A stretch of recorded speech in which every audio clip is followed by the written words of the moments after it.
Hello तो welcome to ICM channel. आज हमसे डिस्कस करने वाले हैं दो स्टॉक के बारे में। पहला आपका होगा यहाँ पे बजाज फिनसर्व और दूसरा आपका होगा बजाज फाइनेंस। लेकिन दोनों को हम सब एक साथ बात करेंगे, यानी कि दोनों स्टॉक को हम सब एक साथ लेकर बात करेंगे। तो इस वीडियो को जरूर से अंत तक देखो, लेकिन उससे पहले इस चैनल को सब्सक्राइब कर सकते हो और इस वीडियो को लाइक करना यदि आपको ये वीडियो पसंद आए। तो चलो फिर डिस्कस करते हैं यहाँ पे आपका बजाज फिनसर्व का पहले, उसके बाद फिर बीच में आपको बजाज फाइनेंस के बारे में बात करेंगे। तो देखो जो फिलहाल जो प्राइस है वो यहाँ पे देखने को मिलता है आपका 1297 का, यानी कि जो मैंने आपका टेक्निकल जो दिखाया था तो आप यहाँ पे देख लो कि देखो सबसे पहले जो मैंने बताया था कि जो 1350 का जो लेवल आपका जो ब्रेकडाउन जो आपका होते हुए दिखाई दिया ना, उसके बाद ही लगभग स्टॉक पे आपको कमजोरी आ गई थी। ठीक है, और स्टॉक लगभग फिलहाल अभी आपको लगातार यहाँ पे गिरावट ही देखने को मिलता है, यानी नीचे फिलहाल अभी ये स्टॉक आपको चलते हुए दिखाई दे रहा है। तो अब जो फिलहाल जो सपोर्ट है ना, वो सपोर्ट आपको देखने को मिलता है 1265 का सपोर्ट है। फिलहाल अभी इसके ऊपर है, लेकिन अभी यहाँ पे क्या करना चाहिए, क्या बाई करना चाहिए या फिर नहीं करना चाहिए, तो उसके बारे में सब बाद में यहाँ पे चर्चा करेंगे। लेकिन जो मैंने आपका टेक्निकल बताया था उसी चीज़ पे यहाँ पे आगे फॉलो होते हुए आपको दिखाई दे रहा है। और ये चार्ट जो है यहाँ पे आपका 1 डे का चार्ट है। तो चलो फिर अब आगे बढ़ते हैं, यहाँ पे कुछ और इसके बारे में फैक्ट जानेंगे, फिर हम सब आगे डिस्कस करेंगे कि यहाँ पे क्या करना चाहिए।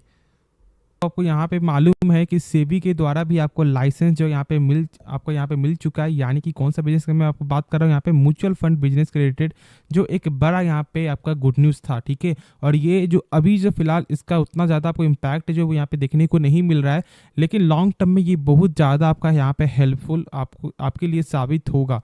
ठीक है, देखो हम लोगों को यहाँ पे जो है ना, जब गिरावट होता है तो हम लोग बहुत ज़्यादा यहाँ पे डर जाते हैं कि क्या ये कंपनी सही नहीं है, कि यहाँ पे जो लगातार गिरावट है यहाँ पे ये गिरावट कब तक यहाँ पे आपको जाएगा, यानी कहाँ तक जा सकता है। तो देखो फर्स्ट ऑफ ऑल सबसे पहले आपको कंपनी के बारे में समझना है। यदि कंपनी के बारे में आपको पूरा नॉलेज होगा ना, तो आपको यहाँ पे डरना नहीं है। देखो डर जो है ना हमेशा कुछ ना कुछ आपसे गलती करवाता है। शायद ही ऐसा कुछ आपका 1-2% चांस होता है जो आपका डर जो है वो कभी ना कभी आपको सही काम करवाते, लेकिन ज़्यादा चांस पे हम लोगों को यहाँ पे गलती कर देते हैं। जैसे कि मैंने बहुत सारे स्टॉक में ऐसा किया हुआ है कि जो प्रॉफिट मुझे ज़्यादा होता और उसमें मैंने कम प्रॉफिट लेकर मैंने यहाँ पे सेल किया है। तो वही चीज़ है कि पेशेंस सबसे बड़ी चीज़ है यहाँ पे। यदि पेशेंस नहीं रख पाओगे, लेकिन उससे यहाँ पे बड़ी चीज़ है आप में करेज। यदि करेज ही नहीं होगा, नहीं आप में जब यहाँ पे आपको जो जिगरा ही नहीं होगा बाई करने का, तो फिर आप बाई कैसे करोगे। तो ठीक है, तो आप में करेज भी है क्योंकि आपने बाई किया है, बस आप में आपको क्या करना है, पेशेंस रखना है। और पेशेंस ही सबसे ज़्यादा इंपॉर्टेंट है स्टॉक मार्केट में, यदि आपने कंपनी सही पिक किया है। यदि अब जानोगे तो कुछ और भी यहाँ पे आपको जो निगेटिव भी न्यूज़ जो आते हुए दिखाई दे रहा था, जो मैंने आपको बताया था कि ज़्यादा मुझे ऐसा लगता नहीं कि इसमें कुछ फैक्ट पड़ेगा। ठीक है, लेकिन आप इसके बारे में थोड़ा जान लो। है वो आपका यहाँ पे जियो फाइनेंशियल, यानी कि हम लोगों को यहाँ पे जो फिलहाल जो डर लग रहा है आपको जियो फाइनेंशियल के कारण, क्योंकि आप जान रहे हो कि जहाँ पे भी फिलहाल जो रिलायंस जो भी मार्केट में आ रही है, उस मार्केट का यहाँ पे वो आपको लीडर बनते हुए दिखाई दे रही है। तो हम लोग यहाँ पे डर बार बार यहाँ पे आपको जो एक ऐसा डर लग रहा है कि क्या आप शेयर को सेल कर दें। मैं वही आपको बताना चाहूँगा, देखो अभी फिलहाल जो है ना, जैसे कि मान लो कोई भी कंपनी जब आएगी, क्या यहाँ पे कस्टमर क्या यहाँ पे सही से उसे देख रही है, नहीं देख रही, क्या उन्हें यहाँ पे सही लग रहा है फिर खराब लग रहा है, बहुत सारे यहाँ पे टर्म एंड कंडीशन है। तो अभी इतना ज़्यादा यहाँ पे मत डरो। ऐसा नहीं कि मार्केट में आपको हर जैसे अभी भी यहाँ पे ऐसा नहीं कि आपका बजाज फाइनेंस से कोई टक्कर देने लायक कोई कंपनी नहीं है, नहीं बहुत सारी कंपनी है। लेकिन क्या तो यहाँ पे आपको बजाज फाइनेंस अपने कामों को लगातार बढ़ाते हुए दिखाई दे रहा है। और यदि आप सेल्स भी चेक करोगे तो वो भी यहाँ पे लगातार ही गेन होते हुए दिखाई दे रहा है, बजाज फाइनेंस का भी और फिनसर्व का भी। साथ साथ यदि आप इस कंपनी के कुछ फंडामेंटल भी जानोगे, मैंने बहुत सारे वीडियो आपको बताया हुआ है कि पहला आपका यहाँ पे हो गया क्या, एनपीए, यानी कि आपका नॉन परफॉर्मिंग एसेट। एक ऐसा एसेट जो हम सब ऐसा बोल सकते हैं कि जो बैंक को कभी वापस मिलता ही नहीं, यानी कि एक बैड लोन। जैसे कि मान लो बैंक आपको लोन दे रही है या फिर आपको फाइनेंशियल कंपनी लोन दे रही है, तो जब आप जो है 3 महीने तक पैसा पे नहीं करते हो, तो फिर बैंक का तो पैसा यहाँ पे फंस चुका है। तो फिर उसका जो लोन है ना वो यहाँ पे बढ़ते हुए दिखाई देगा, यानी कि जो उनका बैड लोन है वो यहाँ पे बढ़ते हुए दिखाई देगा। और आरबीआई के अनुसार कम से कम किसी भी कंपनी का मैक्सिमम टू मैक्सिमम मैं आपको बता रहा हूँ, ठीक है, मैक्सिमम टू मैक्सिमम 3% से ज़्यादा नहीं होना चाहिए। यदि ज़्यादा होता है ना, तो आप सोच भी नहीं सकते कि स्टॉक में कितना ज़्यादा आपको प्रेशर आता है। जैसे कि मैंने बहुत सारे वीडियो में आपको बताया हुआ है, जैसे कि आपका बंधन बैंक आपका हो गया, आरबीएल बैंक आपका हो गया, वो सारे बैंकों का जो फिलहाल अभी आपका कंडीशन है, वो आपका एनपीए के कारण है। क्योंकि 1-2 क्वार्टर में जो एनपीए है वो लगभग आपका 4% तक यहाँ पे चला गया था, जिसके कारण आज भी वो स्टॉक यहाँ पे प्रेशर में देखने को मिलता है। उसके बाद जो है फिलहाल अभी उसका एनपीए बहुत ही कम है, लगभग 1.5% तक है, 2% तक कम है, लेकिन उसके बाद भी यहाँ पे डर है, यानी कि उसके बाद भी प्रेशर है। तो एनपीए सबसे ज़्यादा आपका इंपॉर्टेंट रोल है यदि कोई कंपनी फाइनेंशियल है या फिर बैंकिंग सेक्टर की कंपनी है, ठीक है। तो एनपीए पे जरूर ही आपको ध्यान रखना है। और इस कंपनी का जो एनपीए है ना, वो देखने को मिलता है 3%, सॉरी 0.41% का। तो आप सोच सकते हो कि कितना अच्छा यहाँ पे इस कंपनी का एनपीए है, और लगभग 0.5% के नीचे आपको देखने को मिलता है। देखो जो भारत के जो टॉप बैंक है, यानी कि जो प्राइवेट बैंक में से जानते हो यहाँ पे टॉप बैंक यानी कि आपका एचडीएफसी बैंक, उसका 10 साल का रिकॉर्ड क्या जानते हो कि वो 0.5% के ऊपर नहीं गया है। तो आप सोच सकते हो कि ये जो नंबर है, यानी जो 0.5% जो नीचे जो नंबर है ना, वो कितना बड़ा नंबर है। और यहाँ पे बजाज फाइनेंस जो लगभग 0.41% जो इस क्वार्टर में जो आपको देखने को मिलता है, ये कोई छोटी मोटी बात है नहीं।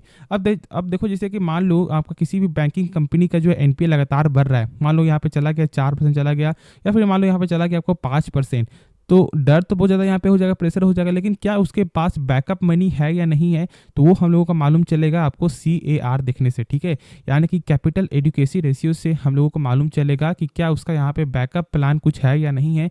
और इस कंपनी का जो देखने को मिलता है कितना आपका 25% का। तो आप यहाँ पे समझ रहे हो कि कितना अच्छा इनके पास बैकअप भी मनी है, यानी कि इनके पास कैश की कोई भी कमी आपको देखने को नहीं मिलता है। अब हाँ, एक चीज़ है कि आपका जो बजाज फाइनेंस में बहुत सारे ब्रोकर बुलिश है, तो बहुत सारे ब्रोकर यहाँ पे आपको टारगेट आपको जो निगेटिव में भी दे रहे हैं। जैसे कि यदि आप यहाँ पे देखोगे तो आपको जो मॉर्गन स्टैनली का जो यहाँ पे टारगेट है, उनका ऐसा मानना है कि यहाँ पे इस प्राइस से आपका 40% यहाँ पे अपसाइड का मूव आपको दिखा सकता है। साथ साथ और भी बहुत सारे ब्रोकर का यहाँ पे क्या मानना है कि टारगेट यहाँ पे डाउन जा सकता है, यदि आपको यहाँ पे फिलहाल तो देखने को नहीं मिल रहा है। लेकिन जहाँ तक मैंने आपके साथ यहाँ पे शेयर भी किया था कि उनका ऐसा मानना था कि जो लेवल है वो लगभग आपको 5500 तक आपको स्टॉक आ सकता है। देखो, यदि मैं आपको बता दूं कि यदि आपको ये लेवल देखने को मिल जाए ना, तो फिर आपके लिए इससे बेहतर ऑप्शन नहीं होगा यदि आप कोई एक ऐसे स्टॉक को ढूंढ रहे हो जो लॉन्ग टर्म में एक अच्छा खासा आपको रिटर्न दिखा दे। तो आप बजाज फाइनेंस या फिनसर्व दोनों के साथ यहाँ पे जा सकते हो, लेकिन मेरा ऐसा मानना है कि आप बजाज फिनसर्व के साथ जाओ, क्योंकि देखो वो एक फादर स्टॉक है, ठीक है। और वो इसका जो सेक्टर है ना, वो 3 सेक्टर में आपको डिवाइड है। पहला क्या आपका हो गया इंश्योरेंस, दूसरा आपका फाइनेंस, और अब आपका हो गया क्या आपका म्यूचुअल फंड का बिजनेस। तो 3 सेक्टर है और तीनों लॉन्ग टर्म का कैपेबिलिटी रखता है कि वो एक अच्छा खासा आपको पैसा बिल्ड कर दे। तो मैं आपको यही सजेस्ट करूंगा कि आपको डरना नहीं है, पेशेंस आपको बना कर चलना है, तो ही आप पैसा भी बिल्ड कर पाओगे। यदि आप आज का यदि कुछ थोड़ा यहाँ पे फैक्ट जानोगे, आप देख रहे हो कि 27% से ज़्यादा आपको माल नहीं उठाया जा रहा है। लगभग यहाँ पे जो आपको 2-3 दिनों से फिलहाल आपका इसी तरह का यहाँ पे कंडीशन देखने को मिलता है। और उसकी वजह क्या है, जो मैंने शुरू में जो आपको बताया था, जो मैंने आपको टेक्निकल जो चार्ट दिखाया था ना, वो चार्ट अभी यहाँ पे कमज़ोर है। क्यों? क्योंकि देखो ये अपने रेजिस्टेंस से नीचे है और फिलहाल सपोर्ट पर यहाँ पे चलते हुए दिखाई दे रहा है। यानी जब तक आपका रेजिस्टेंस को ब्रेकआउट नहीं करता है, तब तक यहाँ पे अपसाइड का मूव थोड़ा यहाँ पे टाइम लगेगा। लेकिन देखो, मैंने शुरू से कहा है कि आपको टेक्निकल वाइज से नहीं रहना है। यदि आप एक शॉर्ट टर्म पर्पस है तो फिर आपका सही है, लेकिन यदि आप एक लॉन्ग टर्म पर्पस है तो फिर आपको फंडामेंटल बेसिस से रहना है। और इस कंपनी का फंडामेंटल में कोई भी दिक्कत वाली बात है नहीं। हाँ, थोड़ा कैश फ्लो यहाँ पे कम है, लेकिन कैश फ्लो आपका ओवरऑल जो है वो यहाँ पे सही देखने को मिलता है। अब ये कैश फ्लो क्या होता है?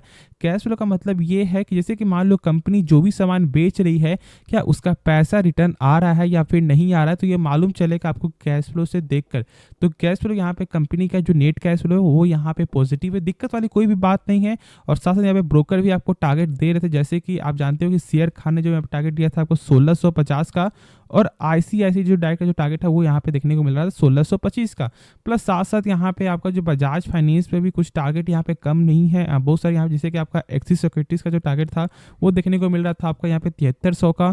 और बहुत सारे ब्रोकर जैसे कि आपका केआर चौकसी का जो टारगेट था वो था यहाँ पे 8100 का। तो ये सब टारगेट आपको मिलते हुए दिखाई देगा। लेकिन देखो, किसी के कहने पे बाई सेल कभी भी नहीं करना है, खुद से कंपनी के बारे में जानना है, उसके बाद ही कोई डिसीजन लेना है। देखो, रिस्क पैसा आपका है, रिस्क भी आप ही का है, प्रॉफिट भी आप ही का है। तो थोड़ा टाइम दो, मार्केट में थोड़ा यहाँ पे आप समय दोगे तो ही यहाँ पे पैसा बिल्ड कर पाओगे, ठीक है। बाकी जब टाइम नहीं दोगे और यदि सोच रहे हो कि पैसा यहाँ पे बिल्ड करेंगे तो फिर बहुत कम चांस ऐसा हो जाता है। लेकिन यदि आप कंपनी के बारे में सही से जानोगे तो आपको एक बेहतर ऑप्शन होगा और आपको समझ में आएगा कि हाँ, जब स्टॉक गिर रहा है ना तो आपको यहाँ पे सब्र का, यहाँ पे आपको ये मालूम चलेगा कि हाँ पेशेंस रखेंगे, पैसा बिल्डअप होगा। यहाँ पे हम सब एसआईपी करते हैं, तो यही सब यहाँ पे थोड़ा फैक्टर होता है, इसके बारे में थोड़ा आपको समझना है। बाकी मार्केट हमेशा आपको मौका देगा पैसा बनाने का, बस पैसा आपके पास होना चाहिए। यदि अब मान लो बहुत लोग यहाँ पे पास पैसा बहुत ज़्यादा होता है, तो बहुत लोग यहाँ पे कम पैसा होता है, लेकिन पूरा माइंडसेट का कमाल है। यदि आपके पास 1 लाख भी है तो आप जो है 10 लाख भी बना सकते हो, और यदि आपके पास 10 लाख है तो आप उसका 1 लाख भी बना सकते हो। यानी कि यहाँ पे प्लस भी है तो निगेटिव भी है, बस पिक आपको करना है कि कौन सी कंपनी को आप पिक कर रहे हो, और समय अनुसार यहाँ पे हर क्वार्टर में यहाँ पे आप नंबर चेक करते रहो। तो होप ये वीडियो आपको पसंद आया होगा। देखो, यदि आपको कोई भी स्टॉक के बारे में जानना है जरूर से कमेंट करो, मैं उसके बारे में आपको वीडियो ही बना दूंगा। तो चलो इस वीडियो को अंत करते हैं, लेकिन उससे पहले इस चैनल को सब्सक्राइब कर दो और इस वीडियो को लाइक करना। तो मिलते हैं नेक्स्ट वीडियो में, तो तब तक के लिए धन्यवाद।